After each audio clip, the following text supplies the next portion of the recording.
Hello, നമ്മുടെ പുതിയൊരു വീഡിയോയിലേക്ക് എല്ലാവർക്കും സ്വാഗതം. അപ്പോൾ നമ്മളിന്ന് തയ്യാറാക്കാൻ പോകുന്നത് ചിക്കൻ ഗിസാർഡാണ്. അപ്പോൾ നമുക്കിത് എങ്ങനെ തയ്യാറാക്കി നോക്കിയാലോ. 2 സവാള നീളത്തിന് അരിഞ്ഞത്, 1 തക്കാളി ചെറുതായിട്ട് അരിഞ്ഞത്, 2 പച്ചമുളക്, ഇഞ്ചിയും വെളുത്തുള്ളിയും ചതച്ചത്. ചിക്കൻ ഗിസാർഡ് നല്ലതുപോലെ കഴുകി വൃത്തിയാക്കി വെച്ചിട്ടുണ്ട്. ഇനി നമ്മൾ ഇതിലേക്ക് മസാലകൾ ചേർത്ത് കൊടുക്കണം. 1 ടീസ്പൂൺ മുളക് പൊടി, 1/4 ടീസ്പൂൺ മഞ്ഞൾപ്പൊടി. ഇനി നമ്മൾ കുറച്ച് ഇതിലേക്ക് ഗരം മസാല ചേർത്ത് കൊടുക്കുന്നുണ്ട്. 1 സ്പൂൺ കുരുമുളക് പൊടി. നമ്മളിതിൽ മസാലകളെല്ലാം കുറച്ച് കേട്ടോ നമ്മൾ ചേർത്ത് കൊടുക്കുന്നത്. ഇനി നമ്മൾ ഇതിലേക്ക് മല്ലിപ്പൊടി ചേർത്ത് കൊടുക്കുന്നുണ്ട്. കുറച്ച് ഉപ്പും കൂടി ചേർത്ത് നമുക്ക് നല്ലതുപോലെ ഒന്ന് ഇളക്കിയെടുക്കാം.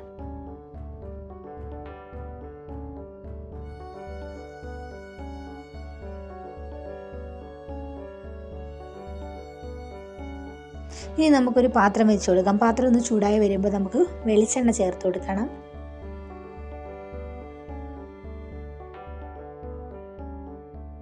എണ്ണ ചൂടായി വന്നിട്ടുണ്ട്. ഇനി നമ്മൾ ഇതിലേക്ക് കടുകും പച്ചമുളകും കൂടി ചേർത്ത് കൊടുക്കുന്നുണ്ട്.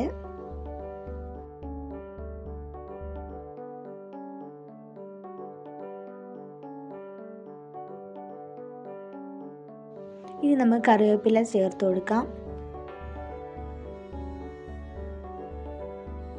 ഇനി നമ്മൾ ഇതിലേക്ക് അരിഞ്ഞു വെച്ചിരുന്ന സവാളയും കൂടി ഒന്ന് ചേർത്ത് നല്ലതുപോലെ ഒന്ന് ഇളക്കിയെടുക്കാം.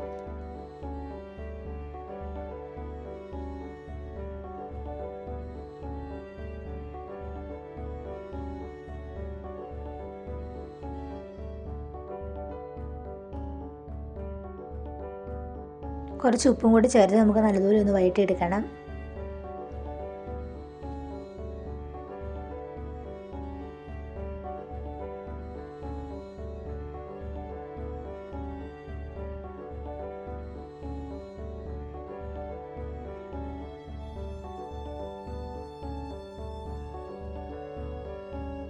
ഇനി നമ്മൾ ഇതിലേക്ക് ചതച്ച് വെച്ചേക്കുന്ന ഇഞ്ചിയും വെളുത്തുള്ളിയും പച്ചമുളകും കൂടി ചേർത്ത് നമ്മൾ നല്ലതുപോലെ ഒന്ന് വഴറ്റിയെടുക്കുന്നുണ്ട്.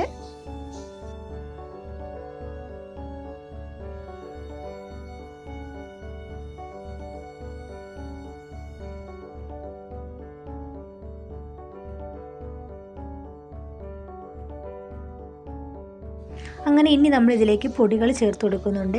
2 ടീസ്പൂൺ മല്ലിപ്പൊടി, 1 ടീസ്പൂൺ മഞ്ഞൾപ്പൊടി. ഇതിൽ നമ്മളിനി മുളക് പൊടി നമ്മൾ ചേർക്കുന്നില്ല.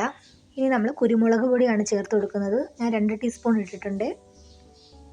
പിന്നെ കുറച്ച് ഗരം മസാല. ഇനി നമുക്ക് നല്ലതുപോലെ ഒന്ന് ഇളക്കിയെടുക്കണം.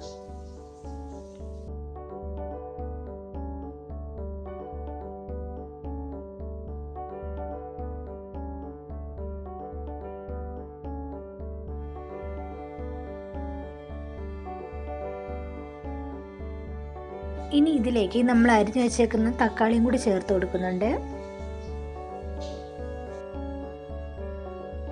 നല്ലതുപോലെ ഒന്ന് വഴറ്റിയെടുക്കാം.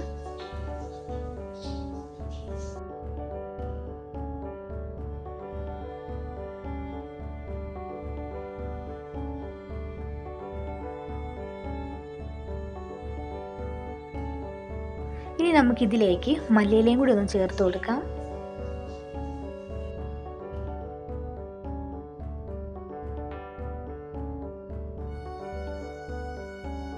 ഇനി നമുക്ക് നമ്മുടെ ചിക്കൻ ഗിസാർഡ് ഒന്ന് നോക്കാം. നല്ലതുപോലെ വെന്തിട്ടുണ്ട്.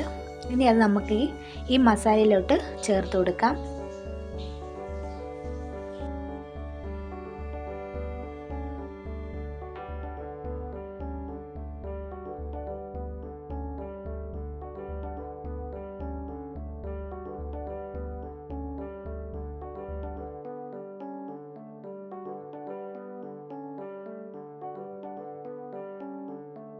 ഇനി നമുക്കിതൊന്ന് 10 മിനിറ്റ് ഒന്ന് അടച്ചു വെച്ചൊന്ന് വേവിക്കണം. അങ്ങനെ 10 മിനിറ്റ് കഴിഞ്ഞ് തുറന്ന് നോക്കിയപ്പോൾ നമ്മുടെ കറിയൊക്കെ ഇവിടെ റെഡി ആയിട്ടുണ്ട്.